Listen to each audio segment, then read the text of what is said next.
Hello and welcome to one of my very first What Are We Reading?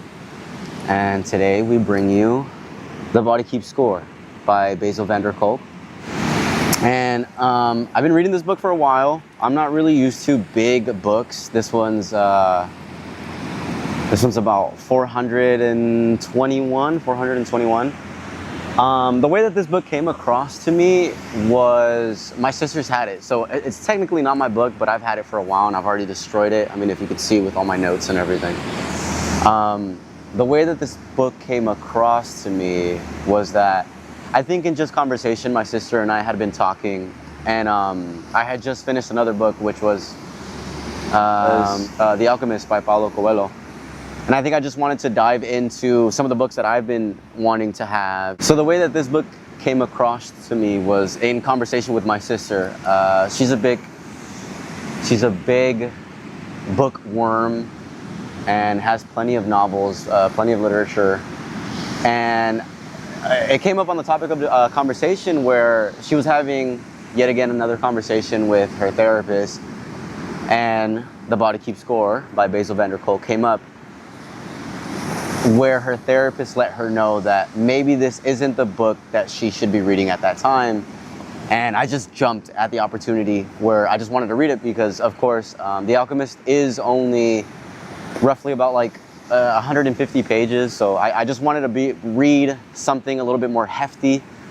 And it found its way to me. And of course, the way that it found its way to me was I kept begging for the book. I think there was just like that malice or that vicious intent to want to be just absolutely destroyed by a book, because plenty of books have done that to me before. You know, plenty of times where I'm just reading on my break or anything, and my 15 minutes are done and I don't want to go back into work because I'm just absolutely bawling my eyes out. Anyways, so yeah, today we have The Body Keeps Score by Bessel van der Kolk. I'm gonna go ahead and read off the front and back for you guys. Number 1 New York Times bestseller, The Body Keeps Score, Brain, Mind, and Body in the Healing of Trauma. Bessel van der Kolk and Judith Herman, doctor, says, a masterpiece that combines the boundless curiosity of the scientist, the erudition of the scholar, and the passion of the truth teller. I've never read that before, so I'm sorry for butchering that, Judith. But okay, let's go ahead and read the back. Trauma is a fact of life. Veterans and their families deal with the painful aftermath of combat. 1 in 5 Americans has been molested. 1 in 4 grew up with alcoholics. 1 in 3 couples have engaged in physical violence. Dr. Bessel van der Kolk, one of the world's foremost experts on trauma, has spent over 3 decades working with survivors. In The Body Keeps Score, he uses recent scientific advances to show how trauma literally reshapes both body and brain, compromising sufferers. Capacities for pleasure, engagement, self-control, and trust. He explores innovative treatments from neurofeedback and meditation to sports, drama, and yoga that offer new paths to recovery by activating the brain's natural neuroplasticity. Based on Dr. van der Kolk's own research and that of other leading specialists, The Body Keeps Score exposes the tremendous power of our relationships, both to hurt and heal, and offer a new hope for reclaiming lives. So again, I finally had got my hands on this book, and to be honest, I was a little intimidated. This book, for a lot of people, I guess is just a core moment of finding out some of the realities of how the world is. There's plenty of times in this book where, you know, I'm finding myself wanting to cry or show a lot of emotion. And I think it's just the way that Bessel just shares the experiences of himself and of others, where there's a lot of times where he's sharing, and this is one of his favorite words, visceral. He's sharing a lot of visceral moments of his patients and himself. One of the things that I do like about this book is that for every chapter, there's little quotes from each person. They could be random. Let me see if I can find one. Like this one here, Mickey Hart. Let's see what Mickey Hart has to say. Life is about rhythm. We vibrate, our hearts are pumping with blood. We are rhythm machines. That's what we are. You know, some of these hit and then some of these just really don't. Let me see if I can just find one really quickly. This is one by Katie Cannon. Our bodies are the texts that carry the memories, and therefore remembering is no less than reincarnation. If I can get some. And if you could tell, like I've went thoroughly through this book. There's been plenty of times where I'm reading something and I'm just, you know, just gravitating to whatever's happening. This right here, the one that I'm looking at right here, and I'll just read just a quick summarized version of whatever it is that I must have been going through here. And it starts off with, "That's right, stay there." The next round ended with Kathy reporting, "I'm picturing my life now. My big me holding my little me, saying, 'You are safe now.'" I nodded encouragingly and continued. I think this is the later chapters talking about EMDR, I believe is the, yeah, EMDR, which is, wow. I think it's like a form of therapy where you have one person and the other person is there. And every time, you know, there's a shift in body or shift in emotion in one that's receiving the therapy, you start to not advocate, but you start to recognize and you say it out loud where, let's say me, Rika, acknowledges the uncomfortableness about your statement. Or if I begin to cry and let's say Bessel's right in front of me, Bessel says, I recognize that you stand proudly about what you're saying. And I think it's just the act of EMDR. Let me see if I could find the actual definition of EMDR. I think it's just the actual fact of being recognized or acknowledged about your emotions or your posture or your feelings or your physical sense of whatever it is that you're feeling and about the statements that you're making. I think when I found EMDR, I think I just started gravitating a lot more. This book is really influential in a way of your own life. There's been plenty of times where I'm reading and whatever it is that I was going through, for some reason the book ended up having it in that section. And I think that was one of those, like, yeah, this is a good book. I don't think it would be for those people who don't like just so much information being like clobbered into your mind, because there's plenty of times where he kind of drifts away a little bit from, you know, the awful visceral sensations that one might feel or one might get. And there's those moments where, you know, he's just talking about a lot of medical terms and things like that. And to be completely honest, I'm not the type of person who likes books in this sense where it's just so much information being fed to you. And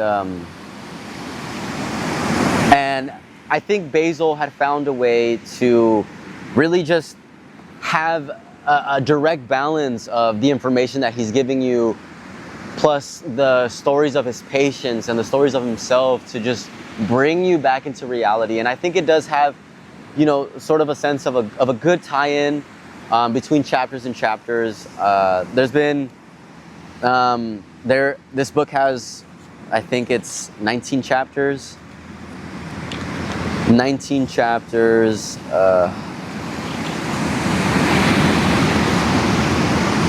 Well, it's in parts. This book has 5 parts to it. So I'll go ahead and read you from 1 to 5. The Rediscovery of Trauma, part 1, and then that includes plenty of like its own little moments. Part 2, This is Your Brain on Trauma. Part 3, The Minds of Children. Part 4, The Imprint of Trauma. Part 5, Paths to Recovery. And that is just on its own absolutely filled out. But yeah, I mean, there's so many moments of this book, and let me go back to the index. There's so many moments of this book where you're finding yourself not so much connecting with it, but you're finding yourself redefining the way that you think. And one of the things that I love the most about this book is just how much Bessel van der Kolk is real and authentic. My camera might die in just a second, but would I recommend this book? I'm not too sure. I feel like if someone is going through a lot and they're repeating the same cycles, it is a very heavy book. I would recommend it to the people that are seeking and are looking to find things about themselves that they may not know, that have had these issues for a long time. And if you're willing to put in that effort and want to be able to change or become a better person, I think The Body Keeps Score is a really good book to read and pick up. Just know that if you do, there's going to be a lot of information, and there's going to be a lot of moments where they could be very triggering. And like on the back, there's those visceral, and there comes that word again.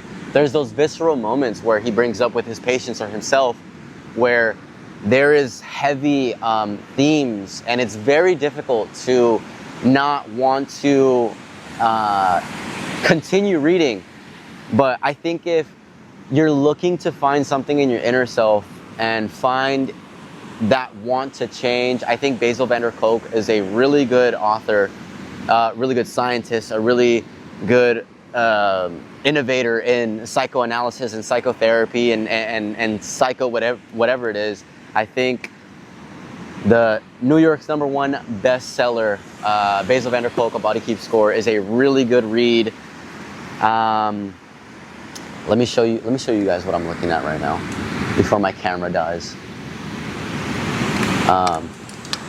So yeah, I was really hoping that I would be able to get a little bit more out of this book, and I'm gonna run the battery until it dies.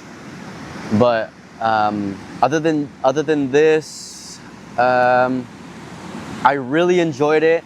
I don't really want to say too much about what's inside the actual book.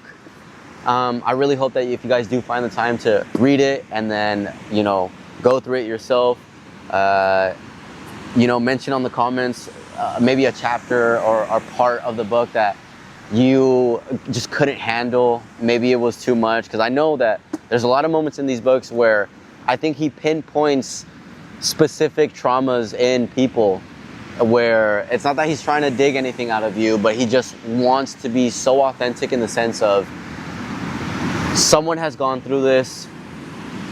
In a sense, he's saying problems are problems, and things are all valuable in the way that you feel. And another thing that Bessel makes you feel is that he's got your back. He's got your back no matter what. There was a moment in the book where there was, I think it was the Department of Health that wasn't backing his funding, or a buddy of his funding. And I think this is the only part that I'm going to actually talk about the book. And he just went for maybe a page and a half, just putting these people that are ahead, putting these people that are in charge of our health and the government, whatever it has to do, just denies, and he puts himself in the forefront. He just calls everyone out, and that's one of the parts that I really loved enjoying about Bessel, and finding out about his character. And I just really enjoyed it, because for that whole page I was just like, yeah, you know what I mean? Absolutely, just loving the fact that he's not scared to point fingers and to show like the reader who really is not putting much attention to this. And he spends that whole time just really just clobbering, and I really enjoyed that. I'm trying to figure out what's another thing that I could talk about. I just drew a blank because there's some people walking by.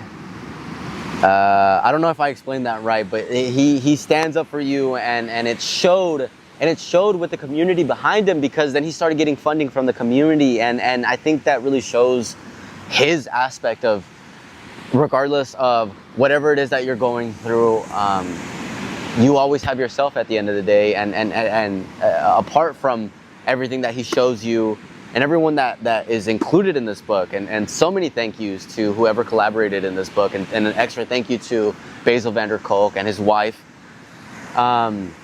Everyone who participated in absolutely everything. This is really a fundamentally good way to find what it is that you need if you want that change.